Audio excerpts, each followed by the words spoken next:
Ibu saya Alisandri Samsu dengan NIM 13.026.22.050.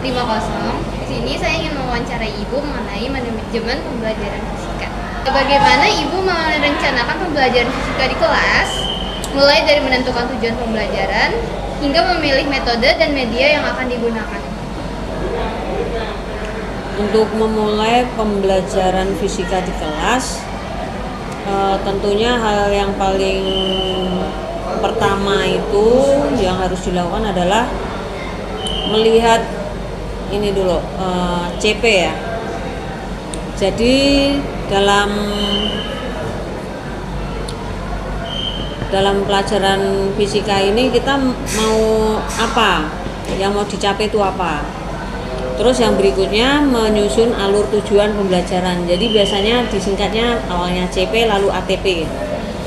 Terus setelah menyusun tujuan pembelajaran secara terstruktur, kemudian membuat modul ajar. Modul ajar itu berkaitan dengan materi yang akan diajarkan. Jadi disesuaikan dengan ada di dalamnya ada identitas, ada komponen inti sampai kepada di dalamnya itu lembar kerja. Jadi yang terakhirnya ada diberikan lampiran yang berupa lembar kerja, nanti peserta didik diharapkan mengerjakan apa di sana. Yang berikutnya adalah memilih pendekatan pembelajaran. Jadi selama proses KBM nanti kita mau menggunakan apa nih gitu kan, apa student center learning apa tapi sih sebenarnya variasi ya, kadang-kadang juga guru menjelaskan sih ya, nggak harus semua murid gitu kan, seperti itu. Seperti apa Ibu mengatur atau menjadwalkan kegiatan pembelajaran fisika di kelas, baik dari segi alokasi waktu, pembagian topik maupun kegiatan siswa? Mengatur waktu ya? Iya Bu.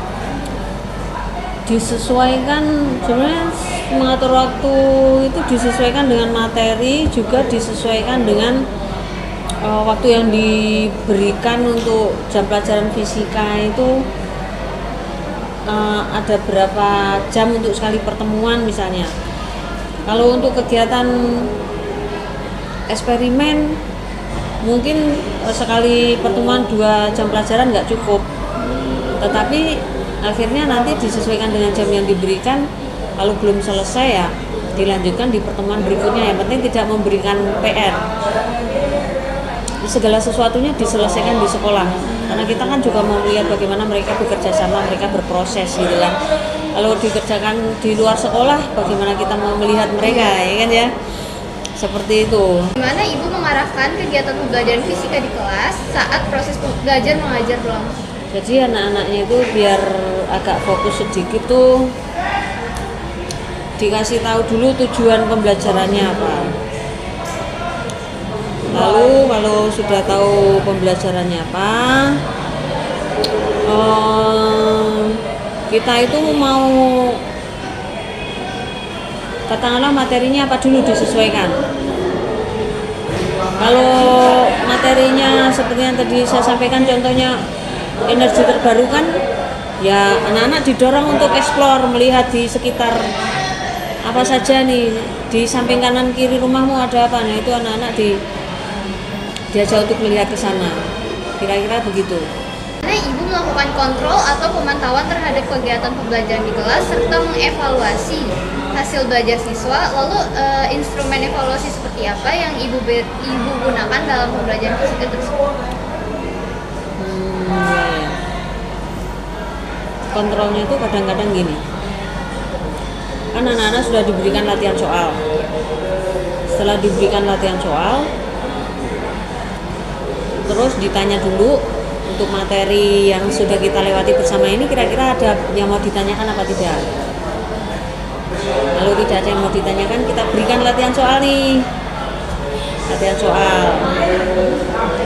Terus setelah itu saya tunjuk maju ke depan gitu, maju untuk mengerjakan.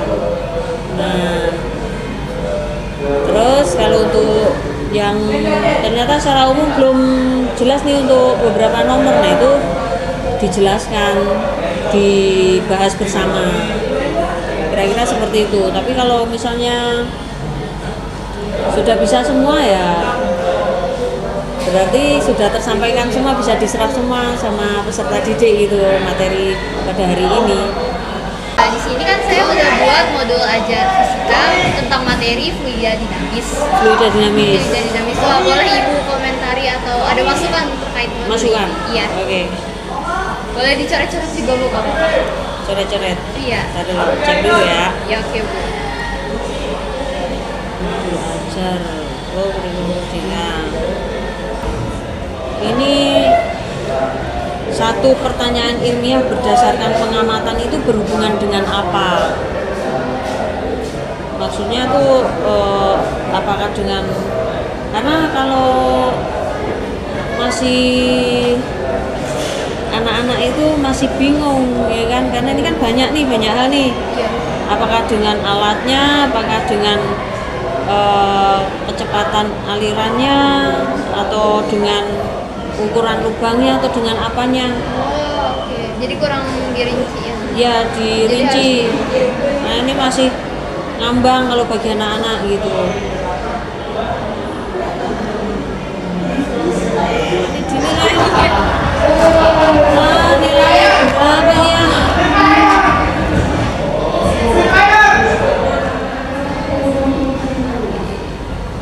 Oke.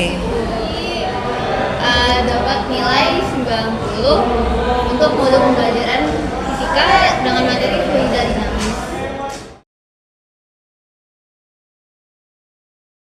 Bagaimana Ibu merancang dan melaksanakan praktikum fisika di laboratorium agar sesuai dengan tujuan pembelajaran, serta bagaimana Ibu memastikan bahwa siswa benar-benar memahami konsep yang dipraktikkan selama kegiatan tersebut? Mau praktek di lab ya? Iya betul. Mau praktek di lab itu anak-anaknya diajak dulu untuk mengetahui bahwa kita mau belajar di lab itu mau ngapain.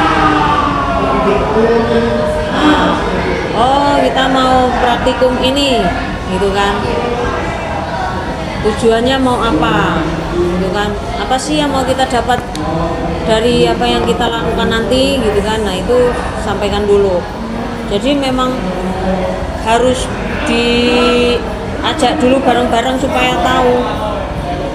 Nanti kalau sudah gitu kan sudah dibentuk kelompok tuh, sudah dibentuk kelompok, terus kemudian diajak ke laboratorium, duduk berkelompok. Alat-alatnya biasanya sudah saya siapkan dulu di pinggir dulu, di meja pinggir. Nanti anak-anak mengambil sendiri alatnya. Misalnya mengukur menggunakan mikrometer skrup dan jangka sorong. Jadi anak-anak mengambil sendiri. Terus melakukan kegiatan pengukuran. Lalu sudah nanti anak-anak menuliskan hasil dalam tabel. Jadi anak-anak karena itu kelompok kan berarti ada yang membuat rancangan apa ya istilahnya, laporannya ya. Iya. Mulai dari judul, tujuan, alat dan bahan kayak gitu sudah ada. Tapi yang jelas kalau pada saat praktikum itu sendiri yang kita perlukan belum sampai kepada pengolahan data dan kesimpulan. Yang penting sampai ke pengambilan data dulu, seperti itu. Lalu untuk mengetahui bagaimana anak itu apakah bekerja dengan benar atau tidak, ya saya siapkan tadi itu istilahnya apa yang buat menilai itu, detail indikator penilaian itu.